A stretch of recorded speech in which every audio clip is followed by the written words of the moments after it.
Vamos a iniciar con la videoconferencia de la cátedra de la materia Estudios Sociales, y el tema que nos toca ahora es Orígenes de la Desigualdad en El Salvador. Eh, Antes de iniciar la videoconferencia me gustaría dar una, unas indicaciones de cómo la vamos a desarrollar. Primero yo voy a tratar de explicar el tema de una forma de una exposición.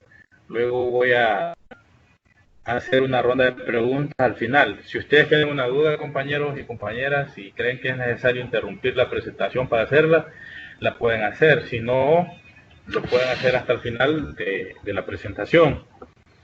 Ustedes pueden activar su micrófono y hacerla de una forma oral, o lo pueden hacer desde el chat de la plataforma de Skype, lo pueden hacer por texto.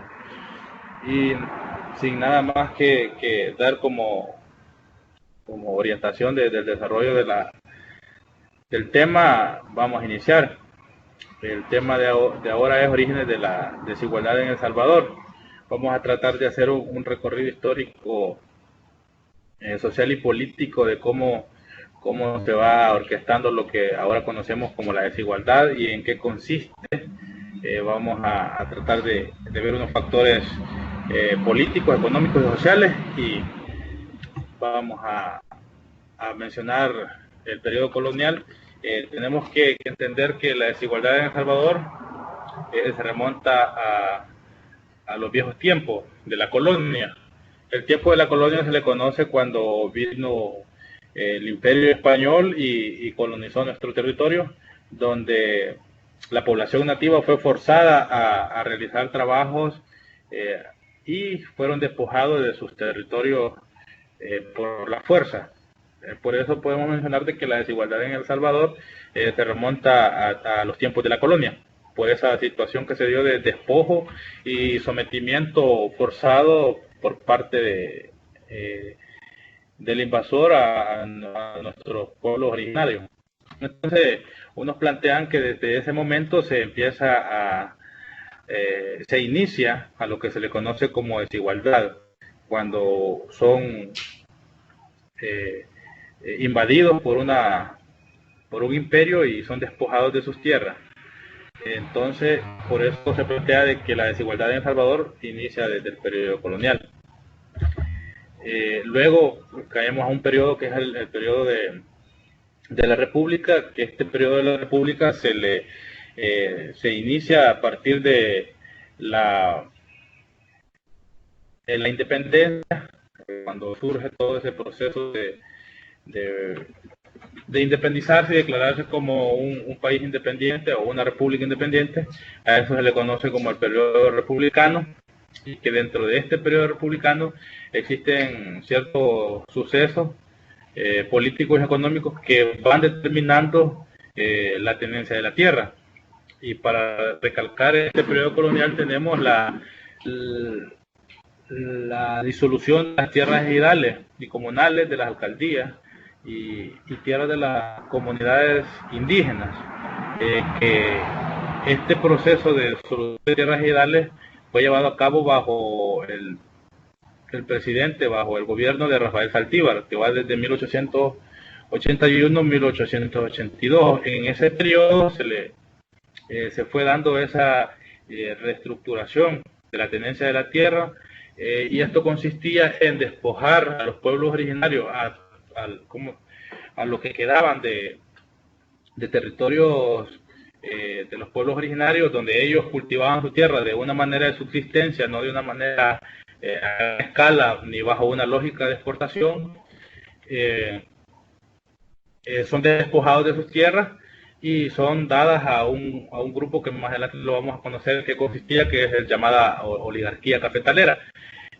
Entonces en eso consistía. En el periodo republicano vemos cómo se hicieron una serie de reformas a la tenencia de la tierra, y se las quitaron, y solo lo que conocemos como disolución de tierras comunales. Las alcaldías también tenían ciertos territorios que les pertenecían, que unos le llamaban tierras ociosas, o tierras de que no se producía, pero sí se trabajaba en ellas, pero no era de una forma, como les explicaba, a gran escala ni con una lógica de exportación, sino que bajo una lógica de subsistencia.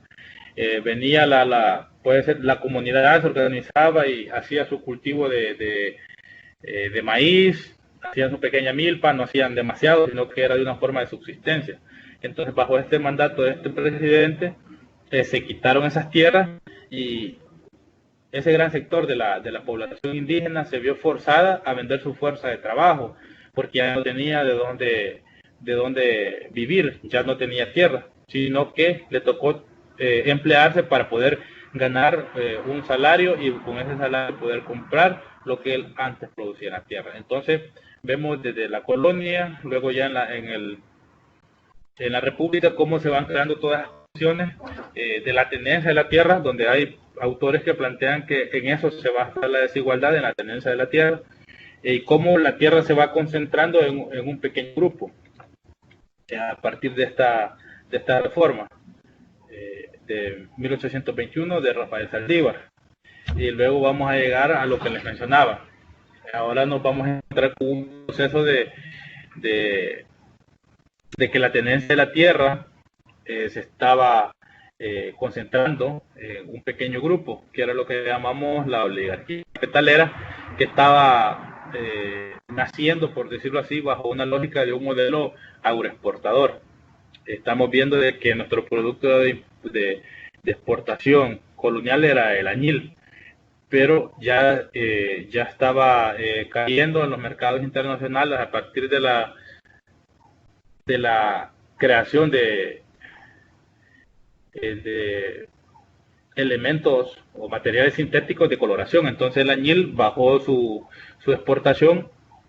Entonces aquí en El Salvador tuvo que buscarse otro producto de exportación y de cual dependiera nuestra economía, y era el café. Entonces, a partir de la disolución de las tierras girales, concentrándola en extranjeros europeos que venían a invertir al país, el Estado le facilitó las condiciones para que concentraran la tierra y pusieran sus beneficios de café y sus grandes beneficios de café a despojar a los pueblos originarios o a las tierras girales y comunales de sus tierras. Entonces ahí nace ese grupo que se le conoce como la oligarquía cafetalera y un modelo económico social político que es el agroexportador. El agroexportador era la producción del café bajo una lógica de exportación al mercado internacional. Vemos que el café en Europa y en Estados Unidos llamaba mucho la atención porque se le decía que el café engañaba el estómago. Decía que el obrero industrial o el obrero al tomar café se le quitaba el hambre y seguía trabajando, le daba su energía. Entonces el café tuvo un gran auge para El Salvador poderlo exportar. Entonces vemos ahí cómo se va organizando la sociedad y el Estado alrededor de ese producto que es el café. Entonces vemos de que a partir de la solución de las tierras girales se va profundizando la desigualdad, donde un pequeño grupo concentra el capital, la tierra y las condiciones para mejorar sus condiciones de vida, y vemos como una gran mayoría se le van cerrando las opciones y que no tiene más que emplearse, y a partir de que es demasiada gente que necesita trabajar, vemos que los salarios son bajos. Entonces aquí seguimos hablando de las raíces económicas de la desigualdad ya desde 1800 al 1944. Esta dinámica de la economía salvadoreña y del sector, vemos aquí en esta parte vamos a explicar cómo una crisis vino a afectar directamente a la economía, que fue trayendo condiciones ya de conflictos y de enfrentamientos. Vemos aquí cómo El Salvador ya desde 1880 a 1944 entra en esa lógica del agroexportador, y como ende tenía que maximizar la producción del café. Entonces se invierte en los grandes beneficios de café. Los beneficios eran las plantas, por decirlo así, procesadoras del café, del grano, que va desde el cultivo de la planta la recolección del grano y el procesamiento del café para poderlo exportar. Al entrar en esa lógica industrial de la producción del café, se fueron cerrando más las condiciones para que ya no era necesario tener a tantas personas trabajando cuando ya no se hacía de una forma, por decirlo así, eh, más, más manual, o se puede decir, o no industrial. Al tener una máquina que tenga la capacidad de producir más, era menos necesaria emplear a personas que hicieran ese proceso del café. Entonces vemos aquí cómo se va cerrando todavía las condiciones para una gran mayoría de la sociedad salvadoreña. Ya no se necesitaba tanto trabajar porque ya existía una máquina que ya lo había suplantado, ya no era necesario, solo era necesario quién iba a manipular la máquina. Entonces luego se dice que el salario real, como las oportunidades, se fueron cerrando. Luego, pero esto se vio un poco, el mercado internacional cayó a partir de una crisis mundial de 1929, que fue la quiebra de la bolsa de valores en Estados Unidos, y por ende no se pudo exportar café porque Europa y Estados Unidos, que eran los compradores del café salvadoreño, no tenían la capacidad, o si tenían la capacidad estaban comprando a un precio muy barato el café. Entonces vemos aquí cómo se nos rebota todo ese proceso de exportación, porque el mercado del café era siempre en el exterior, aquí se vendía poco y es de menos calidad. Entonces vemos aquí cómo una crisis internacional viene a afectar todavía a la desigualdad en El Salvador, porque el dueño del café, el propietario del beneficio del café, prefirió mejor perder el cultivo del café y no procesarlo y no pagarle a personas para que lo procesaran, ni sus plantas, ni ir a recoger semillas, porque no era rentable para él, ya que si hacía el café, lo procesaba, no lo podía vender a partir de esa crisis. Entonces vemos cómo la clase trabajadora se va empobreciendo más a partir de que no tenía tierra, fue suplantado por una máquina para poder trabajar, y a partir de la crisis ya no era necesario hacer café porque no se podía vender. Entonces vemos aquí cómo se va agudizando la desigualdad en este modelo agroexportador, y con todas estas condiciones de la tenencia de la tierra y la cuestión económica de la producción del café. Entonces la agudización de la desigualdad y el conflicto social entre 1960 y 1969, en mayo de 1944 se produjo la caída de Maximiliano Hernández Martínez, pero los militares continuaron gobernando el país. Entre estos militares había un grupo, algunos de ellos con estudios superiores en academias extranjeras, que no compartían el modelo tradicional implementado durante el régimen de Hernández Martínez, considerando que el país necesitaba modernizarse tanto en términos políticos como económicos y socialmente. Habemos aquí un cambio. Aquí hay un golpe de Estado de Maximiliano Hernández Martínez que se dio a partir de la huelga de los brazos caídos, que fue el proceso que vino a sacarlo por completo Maximiliano Hernández Martínez, un suceso político social, por un grupo de militares, que los militares ya se planteaban que el modelo agroexportador no respondía a las necesidades de la economía, ni sociales ni políticas del país, necesitaba modernizarse. Entonces, bajo esa lógica, se le da el golpe de Estado a Maximiliano Hernández Martínez, y una serie de sucesos que fueron abonando para que la gente se cansara del régimen de la dictadura, aunque cabe mencionar que cae Hernández Martínez, pero la dictadura sigue. Siempre estábamos gobernados por militares. Entonces se plantea modernizar la economía, la política y las cuestiones sociales de El Salvador. Aquí nace el nuevo proyecto, que era con el coronel Óscar Osorio. En efecto, las primeras medidas que adoptó el gobierno fue redactar una nueva constitución. Por eso vemos que se redacta una nueva constitución, y a partir de esa lógica de modernización del Estado, modernización de la política y de la economía, se va implantando un nuevo modelo y se van haciendo una serie de reformas para tratar de aplacar toda esa agudización de la crisis, y que vamos a ver que en esta nueva constitución se pone el nuevo papel del Estado como promotor del desarrollo nacional. Ya no estaba basado en la oligarquía cafetalera, sino que ya el Estado recuperaba el papel principal de modernizar y darle todas las condiciones a la economía para promover el desarrollo nacional, el Estado, a partir de la reforma de la Constitución. Y vamos a ver una de las situaciones que se dieron para ir paliando toda esa cuestión de la desigualdad, que fue redactar una nueva constitución donde se planteaba el nuevo papel del Estado para promover el desarrollo del país. Vemos también que se creó el Instituto de la Vivienda Urbana IVU, que esto tenía como fin garantizar la vivienda de las personas empleadas públicas, por decirlo así.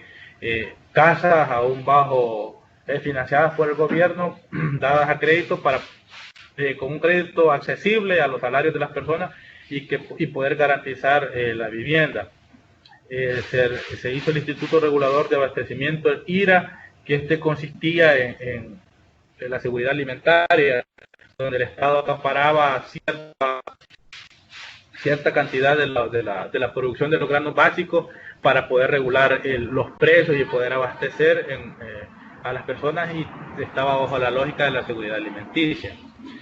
Luego vemos aquí que fue creado el Instituto Salvadoreño del Seguro Social, que era para garantizar la salud de los trabajadores del sector público.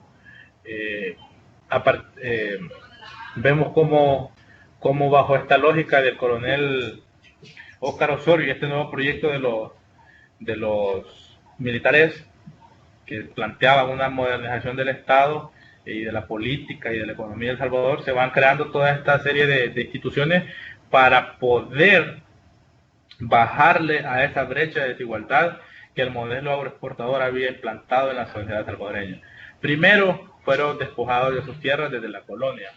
Luego de la colonia se implanta la república, donde vemos que Rafael Saldívar, lo poco que les quedaba a los pueblos originarios y a las comunidades, fue arrebatado y fue disuelto por un decreto constitucional, y fue pasado a manos de un pequeño grupo de extranjeros llamado la oligarquía, para implantar el modelo agroexportador, y que toda la sociedad, la política y la economía se ordenara alrededor de esa producción de ese grano, y que íbamos a depender totalmente de ello. Vemos que en eso, al entrar bajo esa lógica del modelo agroexportador, la mano de obra fue menos necesaria. Entonces eso fue agravando la situación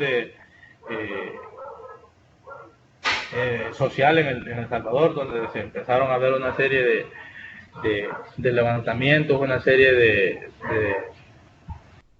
de demandas por parte de la sociedad para resolver estos problemas, y vemos cómo nace esta alternativa por parte siempre de los militares para poder bajarle a esas demandas sociales, y crearon toda esta serie de instituciones para ir cerrando esa brecha de desigualdad. Creo que aquí termina el tema. Yo quisiera que, si tienen alguna pregunta, hacer un espacio para las preguntas, ya que las pueden hacer por el chat o por el micrófono, de acuerdo al tema que hemos desarrollado, y que el espacio abierto. Luego, si no hay preguntas, yo puedo hacer una serie de preguntas para ver si se entendió el tema. Así que queda el espacio para que abran su micrófono, o lo pueden hacer a través del chat.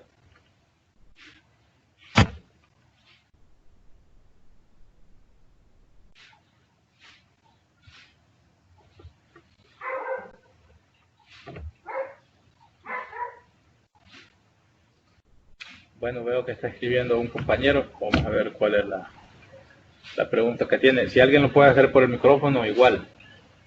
no es ningún problema.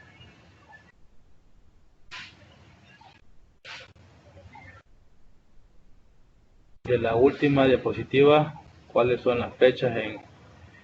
Eh, bueno, se marca el periodo, compañero, que fueron desde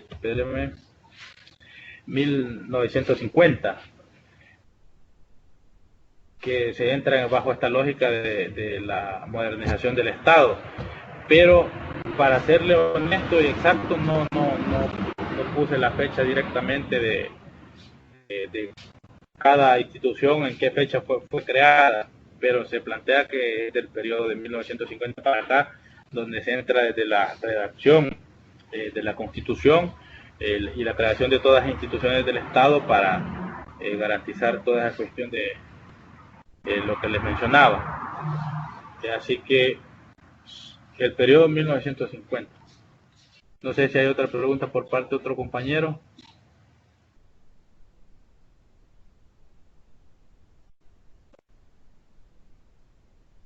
La puede hacer directamente por el micrófono si es necesario.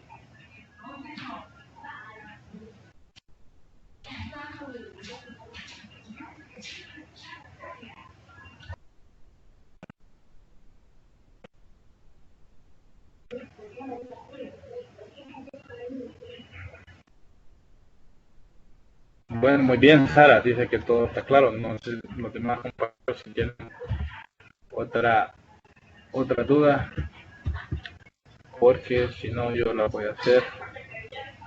Todo correcto. Muy bien, compañero.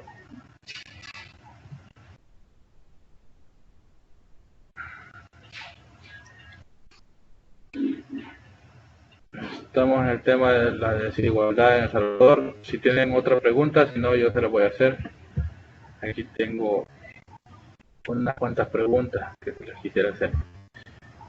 Así de manera libre, si no hay más preguntas, me gustaría hacer unas cuantas a ustedes. Para hacer, las pueden responder por el chat, pero sería interesante de que puedan habilitar su micrófono. Porque se dice que la desigualdad inició en el periodo colonial en El Salvador. Es la pregunta que yo les hago, la puede contestar alguien de manera libre a partir de en el micrófono o la puede hacer escrita.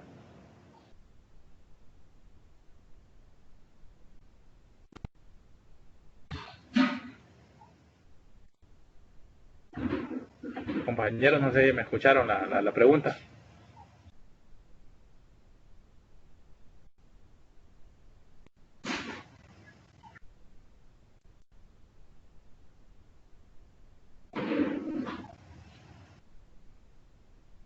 La pregunta es que ¿por qué se dice que la desigualdad en El Salvador nació a partir del periodo colonial?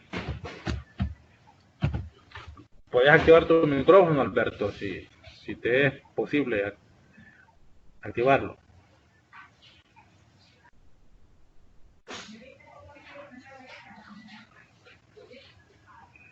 Para responderla, o la puede responder cualquier compañero que la tenga.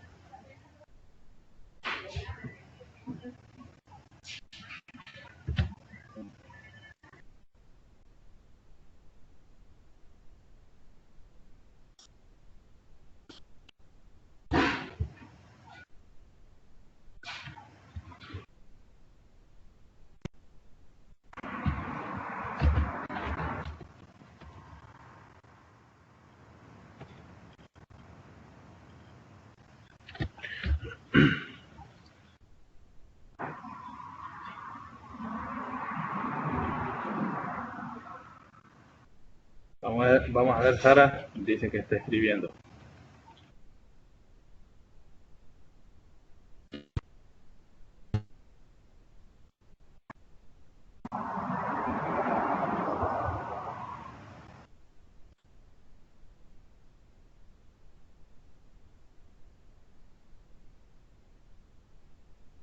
Por el tipo de gobierno, dice Tobar.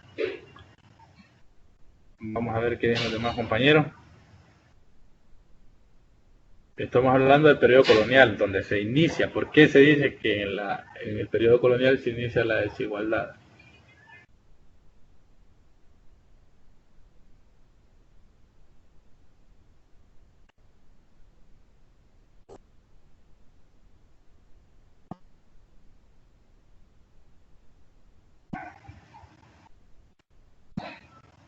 Muy bien, Sara, muy bien. Sara, la compañera Sara nos dice que sí. Esa Carla Barrera también, muy bien, compañera. Para aclarar un poco esa pregunta, se dice que la desigualdad nace o inicia en el periodo colonial por ese proceso de sometimiento y despojo por parte de los conquistadores a los pueblos originarios, o a los nativos, a los que se les dice indios también, pero aunque el concepto no es muy correcto usarlo, por ese proceso de despojo y sometimiento se dice que se inicia la desigualdad. Cuando vino el conquistador y se adueñó de un territorio que no era de él y forzó a las personas dueñas de ese territorio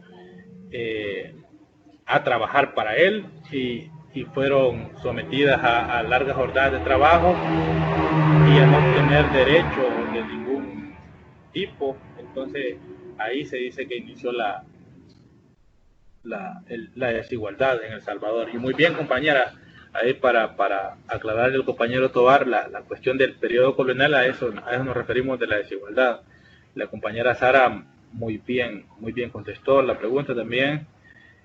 Carla Barrera, muy bien, compañera. Así es en el periodo colonial. Voy a hacer otra pregunta.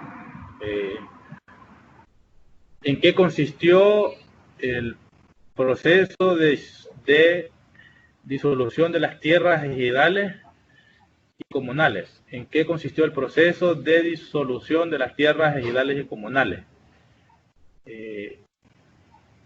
¿Qué fue eso de disolución de las tierras ejidales? Lo pueden hacer por el micrófono si es necesario, compañero. Solo faltarían unas tres preguntas más para ir cerrando.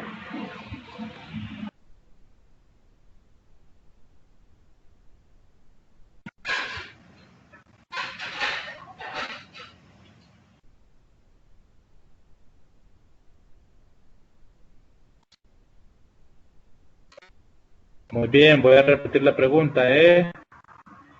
¿En qué consistió la disolución de las tierras ejidales y comunales? Se la puedo escribir.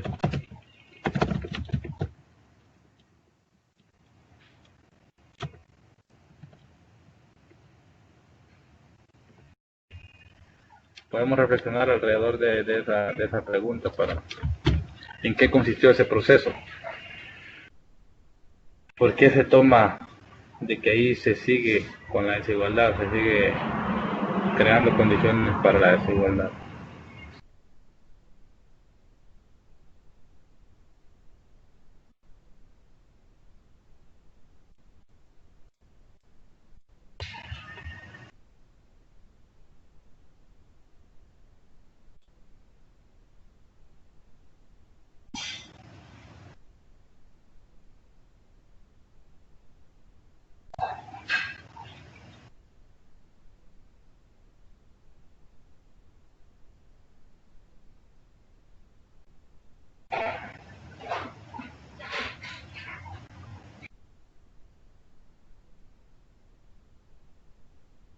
Muy bien, Sara, a eso se le llama, es cuando por decreto se crean leyes para despojar a los campesinos y a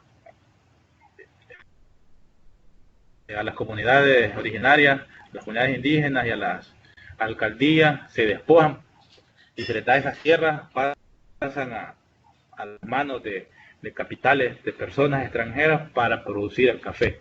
Y que a partir de ese proceso de quitar la tierra a las comunidades, se nace en El Salvador la oligarquía cafetalera. Muy bien, Sara, así es, compañera. Y por eso se dice que viene a agudizar la desigualdad, ese proceso de disolución de las tierras. Bueno, para terminar, compañeros, la pregunta, porque yo creo que ahí cerraríamos todos en esos tres ejes. ¿Cuáles fueron las reformas que se hicieron a partir de 1950 para tratar de disminuir o cerrar la brecha de la desigualdad en el país? ¿Cuáles fueron las reformas que se hicieron a partir de 1950 para bajar la desigualdad.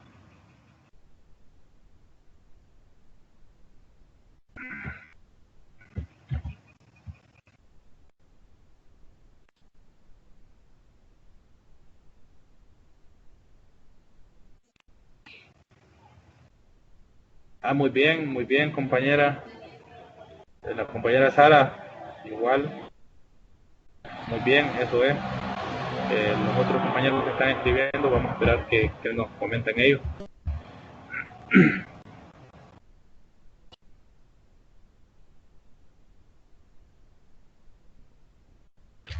Estaban escribiendo dos compañeros más, pueden dejar sus textos para ya es la última pregunta.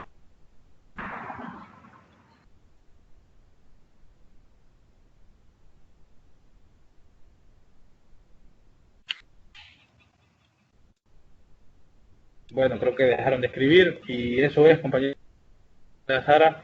Eh, Se hicieron esas reformas y se crearon esas instituciones del Estado como el Instituto IBU para la vivienda urbana, el IRA, el Instituto de Regulación Agraria para garantizar el grano y el Seguro Social. Esas fueron a partir de la redacción de la Constitución para mejorar las condiciones de la población, que eso se puede seguir discutiendo si funcionaron esas instituciones, pero eso es. La manera de conclusión, compañeros, recordar que la desigualdad en El Salvador tiene a su base la tendencia de la tierra. Cuando a las personas se les quita la tierra, se van creando las condiciones de desigualdad como el acceso al trabajo, como no poder garantizarle una salud, como no poderle garantizar eh, la vivienda a partir de no tener trabajo. Entonces todas esas condiciones y todos esos elementos nos permiten poder decir la brecha de desigualdad o crear todos los indicadores para la desigualdad. Este ha sido el tema que por ahora yo no tengo más preguntas, no sé si ustedes tienen. Y aquí cierro yo mi participación, compañeros. Muchas gracias por acompañarme.